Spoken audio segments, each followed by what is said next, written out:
What is up, friends, family, and assorted gamers? It is I, Stu Magoo, coming at you with something I've been exciting to try.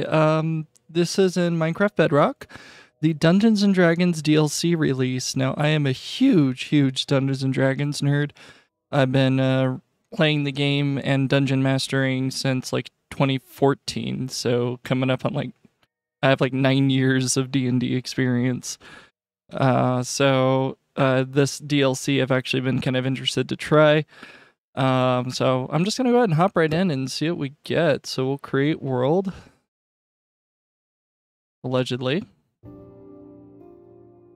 The music changed. Are you making the world?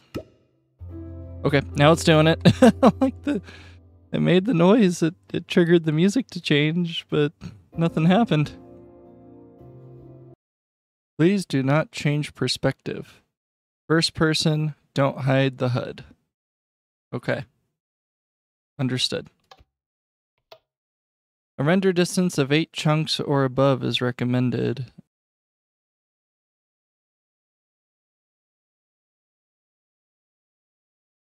Yeah, my render distance is 96 chunks. I think we're fine.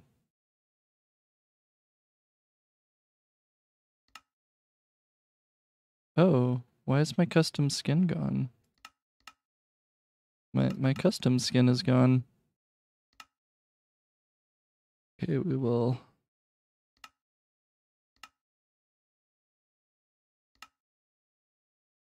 I want...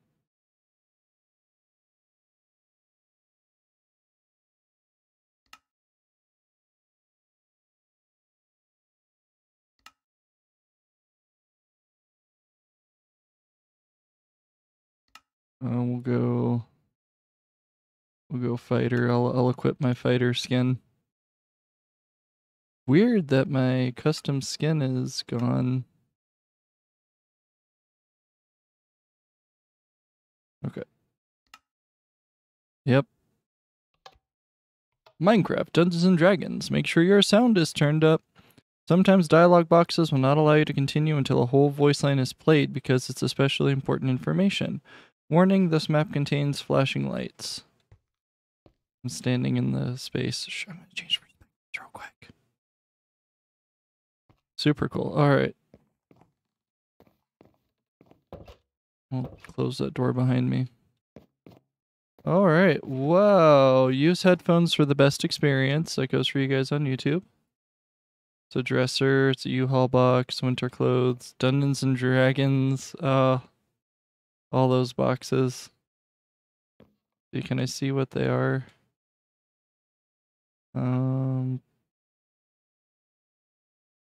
Wow, it looks like they just didn't really. Find our maps on Marketplace, Everbloom Games. Alright, that's who made this. Do I click the, oh, I don't get to DM? This seat is reserved for the Dungeon Master. Well, I'm the Dungeon. I typically DM. I'm gonna play D&D online.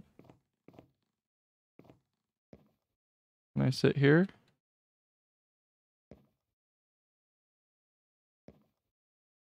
Alright, there we go. Alright, I'm sitting at the table. Is this how are we playing D&D? Trying to interact with stuff.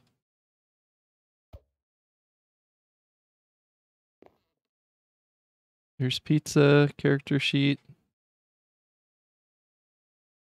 I don't know. What is it? Can I sit here? Don't know what it wants me to do. Oh. I am so blind. Alright, start adventure. Hey, glad you made it. I'm really happy that you're willing to give this game a shot. It's one of my favourite things to do with friends. Between the role-playing, strategy and just being goofy with each other, it's always a great time. D&D has something for every kind of player. Now, you said the other day that you wanted to just get kind of an intro experience before joining my regular campaign group. So I figured a more individual sort of experience would be a good way of showing you the ropes. Give you an idea of what the experience can feel like. Just take a seat whenever you feel like getting started. I've got snacks that should last us until the end of the universe, so help yourself to those too. Good to go? Okay, so first things first, let's choose your class. I've got the basics already written up for a few of them, so you only need to worry about picking one. Oh, okay, well that's nice. Do you want to be a holy warrior with the ability to heal yourself and smite your foes with the power of your deity? Paladin might be the way to go. Okay. Oh, or maybe a wizard, using your magic to blast bad guys sky high with fireballs while deflecting incoming attacks? I've never seen a wizard be particularly good at deflection. Yes, they can cast shield, but... But a rogue could be fun too. Hit and run tactics, poisoning your enemies and watching them succumb to the venom. So satisfying. Oh, okay, that's kind of dark for a kid's game, but okay. But it's also lots of fun to just be a barbarian with a big axe. Barbarians can get so angry that they just kind of forget that they've been hit and keep hacking away. Or they get really angry like Hulk. Hulk doesn't forget he's been hit. Hulk gets angrier and smashes. I've always had a hard time choosing when I'm a player, so take your time. Wow, wait, those are the only classes? Use, hold the menu, item, oh, menu. Okay.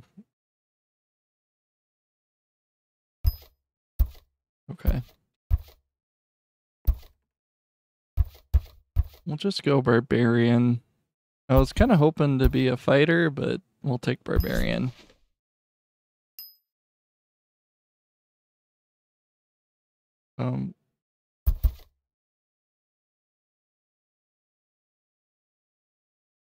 Okay, how do I get out?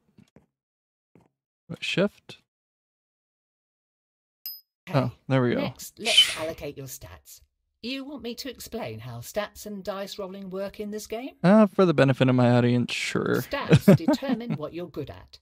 Each stat has a use in combat, but they can also apply to role-playing situations and other things you do while adventuring in the world. Whenever you roll the 20-sided die, you'll add whichever stat applies to the roll. I'm just gonna go ahead and like give that to my regular D&D group. I'm like, here you guys, we're gonna teach you how to play the game. So say you've got a +3 in a wisdom and need to see if someone is telling the truth, you would roll the d20 and add 3 to whatever you rolled. That insight check would show how well you're able to read that person's intentions and emotions. But it isn't mind reading. That's the important thing. Rolling high means you can understand them and see through any lies they might be telling. Rolling low means that you believe whatever they're saying. Within reason, of course. If you roll a 20 on that die, then you'll almost certainly succeed at whatever you're trying to do, or at least get useful info. Within reason should be bolded and highlighted. Let's try an example. You are speaking to a tavern keeper, asking after some local bandits that you've been hired to hunt down. He talks easily enough, but he says that he has no information on these people or where to find them. Okay, you rolled a 10, so add 3 to that. With a 13, you notice him tense and almost physically withdraw when you ask him about the bandits, giving you the sense that he is hiding something and knows more about the situation than he's letting on. Interesting. That's pretty much it. Rolling a 20 when you hit someone in a fight also counts as a critical hit and doubles how much damage you do to them. Yay. Rolling a 1 on that die, though, can be really bad news. Sometimes it just means failing whatever you're doing. But culturally, there are penalties for your crime against the math rocks. Sometimes it means failing so spectacularly that you, I don't know, fall down a flight of stairs, out of a window and into a pen of screaming goats. Okay, probably not that specifically, but you get the idea. Yeah. You'll also see that your class already has stats that will best support their abilities. How you add your extra stat points is up to you. Okay. Do you want to make them better at what they already do, or do you want to balance them out a bit? You'll get more stat points to distribute as we play, so don't worry about this step too much. No, I can do that. Oh gosh. Alright. I have 5 stat points available. Oh, no, shouldn't have done that. Gosh, I hate this so much. All right.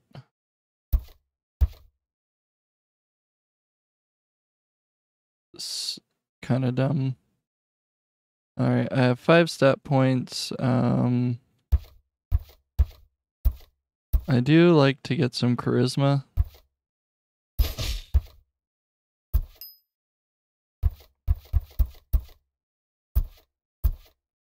Boom.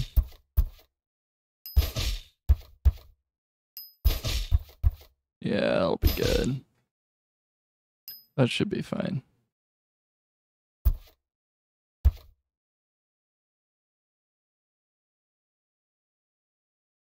Okay, how do I close the menu? Shift? Don't know. This isn't well designed.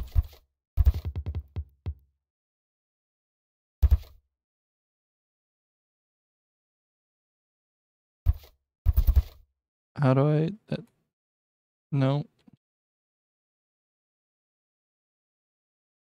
How do I close it? Like oh, that, there we go. You've made your Okay. first character. Congrats. The controls aren't intuitive. Now, how about we dive right into things? Let me just set the scene for you. All right. The continent of Faerun has seen hundreds of stories turn into legends. The Dawn Age, when dwarves overthrew the tyrannical giants and elves waged war against evil dragons, thereby carving out a place in the world for small folk. The tyranny of the Rose Dragon, when the great red worm Ylvir Asalisar nearly razed Kalimshan and established her cruel empire. The time of troubles, when celestials and fiends alike were cast from their own realms, warring and laying waste to the mortal plane in their efforts to reclaim their divine positions. Yet each great story has great people steering the narrative. The Rose Dragon's empire only fell because Rafak al-Khajan and his companions slew the evil beast. The times of troubles ended because those like the mage Midnight rose to the occasion, in their case taking the mantle of divinity from the slain celestial Mistra until she could be resurrected. Now we come to the precipice of another such event, a budding calamity that could warp reality as we know it. Though there is no prophesied chosen one, no foreseen savior, if you play your cards right, you might just be able to avert what is to come. Or perhaps your story will simply serve as a cautionary tale for those who survive. Despite this, it all starts with something as mundane as fetching groceries for your parents.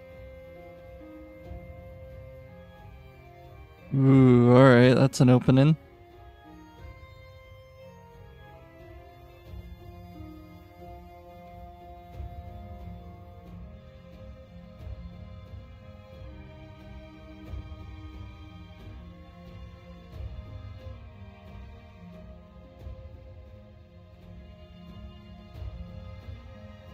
We open on Nashkel, a village on the northern slopes of the Cloud Peaks.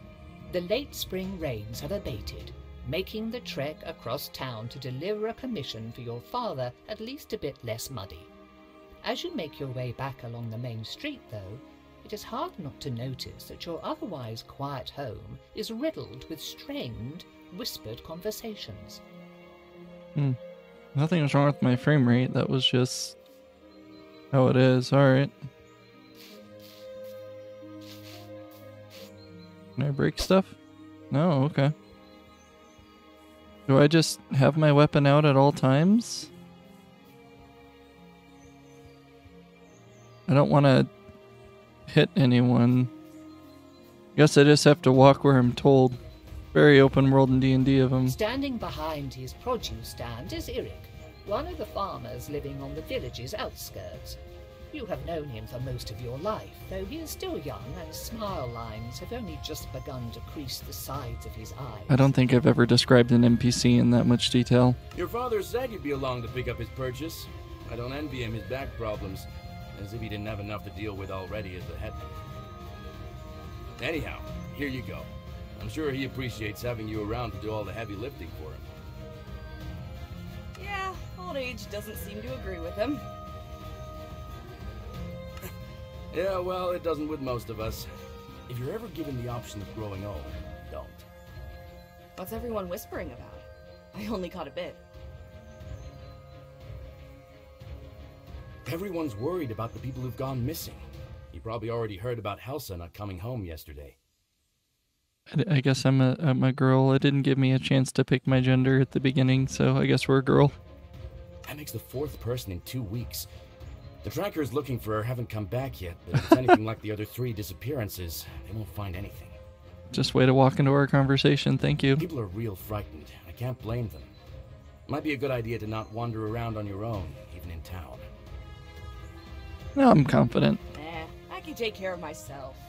See you around. Mm-hmm. See you around. Okay. Return home.